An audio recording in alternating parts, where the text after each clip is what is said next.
Hi, and welcome to another segment of How to Be You.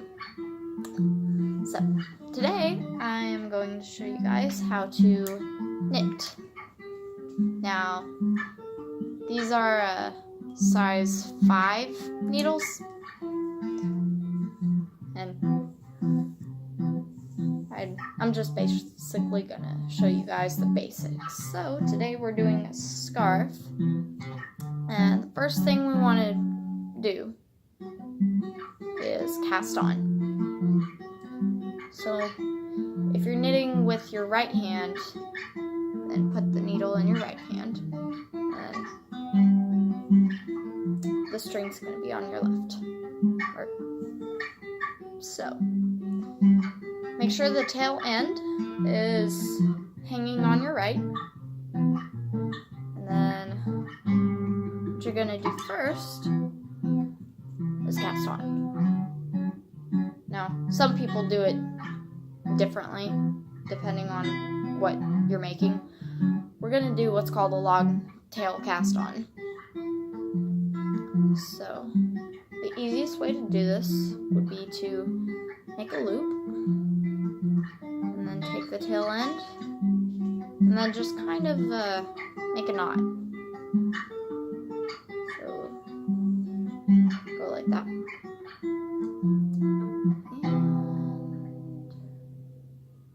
And let's see. So you're gonna pull it through. Now make sure it is not too tight, because if it's too tight, then you won't be able to knit anything. Okay, so now we have our first loop, or our first stitch, if you will.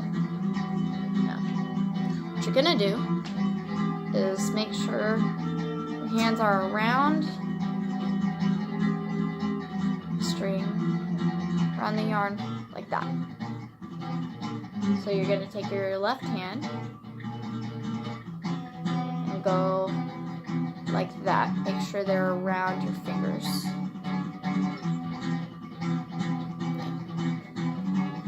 So what you're going to do is bring the needle down and then put it through the loop of your thumb and then pull. Again, not too tight, because otherwise you won't be able to knit the row. Again, go through the loop of your thumb and pull. That's just my way of doing it. Go through the loop and pull. Now you're gonna, depending on how big you want your scarf to be, I would say do about 20 stitches for a small scarf. So we got, let's see, 1, 2, 3, 4, 5, 6, 7, 8, 9, 10, 11, 12, 13, 14, 15, 16, 17, 18, and then 19, and 20. So that's for a small scarf. You want to make sure you are easily able to slide them. Okay. Now the next thing to do, now that you're done casting on, and you're going to want to make sure the tail end that's hanging down, you tie that into another knot into the scarf whenever you're done. So we're going to take our other needle Okay? And we're gonna put it through this top loop right up here. So, I don't know if you could see that. Like that. Okay.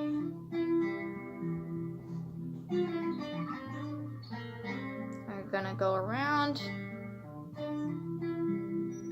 under, and over like that.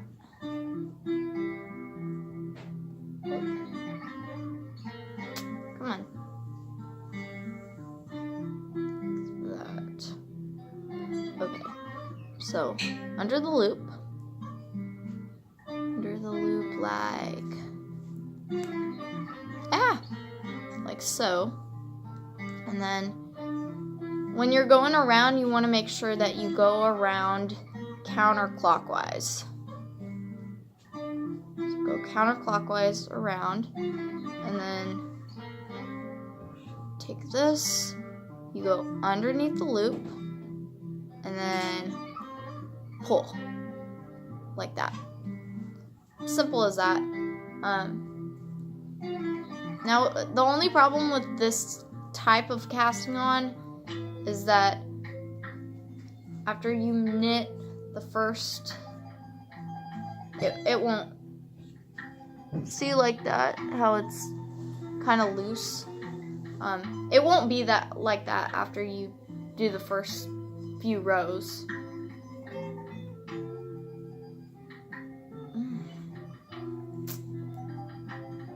Man, this is kind of I haven't knitted a scarf in a while because I was busy working on a blanket that has so far taken me about a year and a half.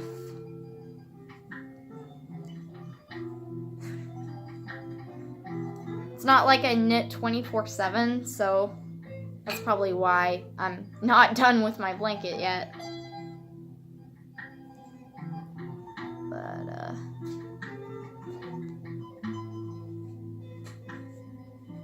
dang, okay. And again, make sure you're not doing this too tight whenever you pull, because then it just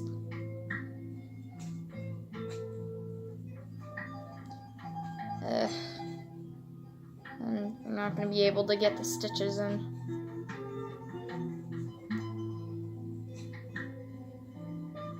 Dang, come on.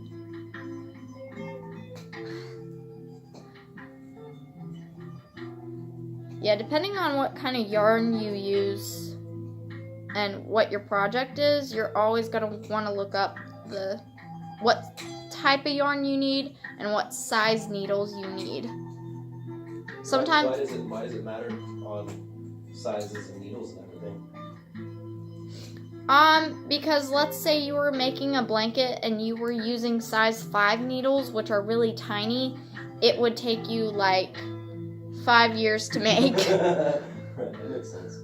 So if I was gonna make like a pretty thick scarf, then what would I use? If you were making a really thick scarf, yeah, you would use bigger needles, like maybe size 15, and then you would do, like, do you want the scarf itself to be thicker or bigger? Well, it'd be a thick yarn, basically. Yeah, okay, yeah. I'll go get it real quick. Okay. So yay, we just did our first row. Since this kind of yarn stretches out a little bit, so I really like stretchy scarves. Okay. So my aunt made this for me years ago. Let's see. Oh, that's cute. So what would somebody use if they were doing something like that? Well, you see how the rows, how each row, because you can actually see it, how each row is further apart in the scarf I'm knitting. Well, she used bigger needles on these. I would say size 10 Okay.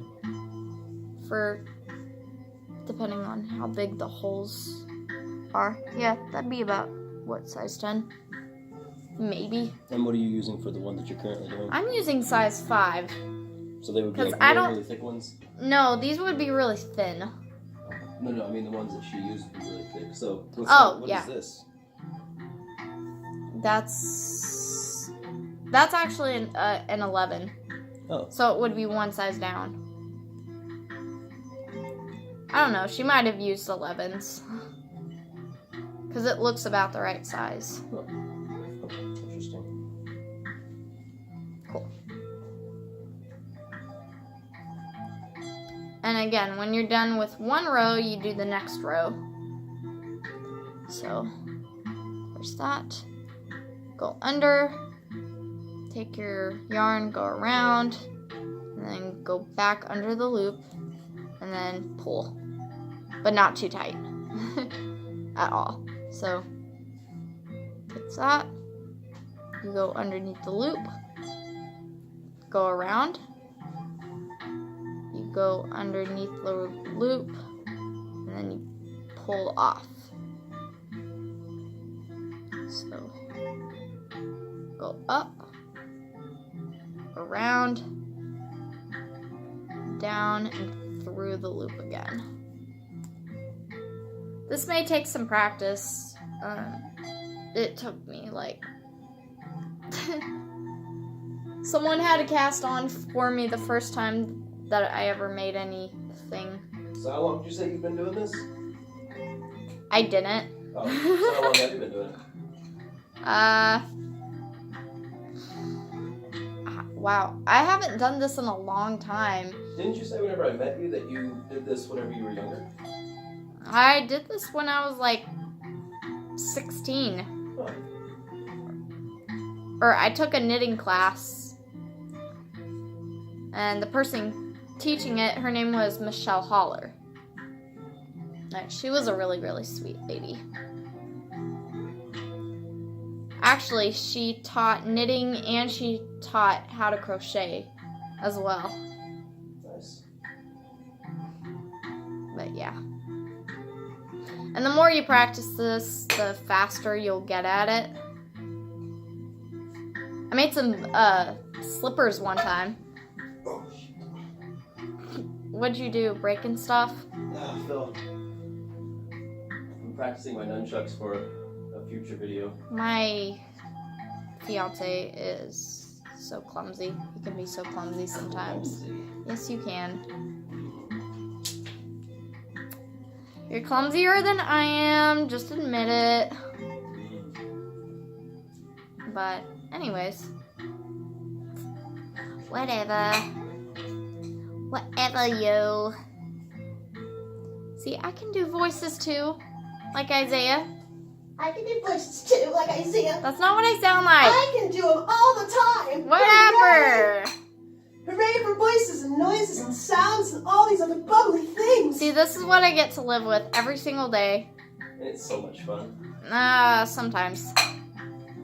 Not all the time. Sometimes it can be a bit annoying How true. and a little overbearing.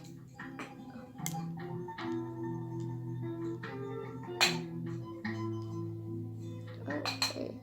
Sometimes you have to move the stitches around and line them up. Because a lot of the times it's just like, you get all twisted around and you don't want to lose your place. Not when you're doing something like this. So, done with that row. And you just do the same thing again. Put it through the loop. Go around. Under. Through the loop. And over. Oh, what's another thing that I knitted? Oh, a friend of mine crocheted a hat for me one time. Nice. Like a winter's hat. Right? And she even put buttons in there. Yeah, that's cute. That's Is that the one something. that you always wear, the tan one? Yeah. Oh, really? I thought that you bought that from somewhere. No, my best friend made it for me. That's pretty cool.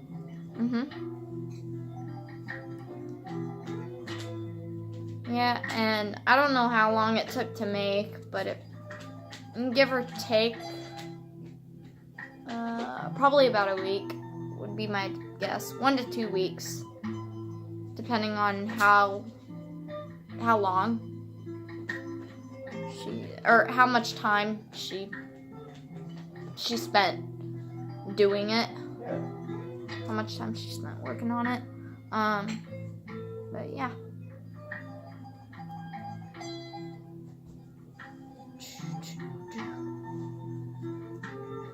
So, see how that's a lot easier? It doesn't stretch as much as when we first started. Because when we first started, it was really, really loose. But I had to learn how to be gentle and be steady with my hands, because I was always doing the casting on too tight. You want it so that it slides easily. It slides easily, like off the needle. Here we go.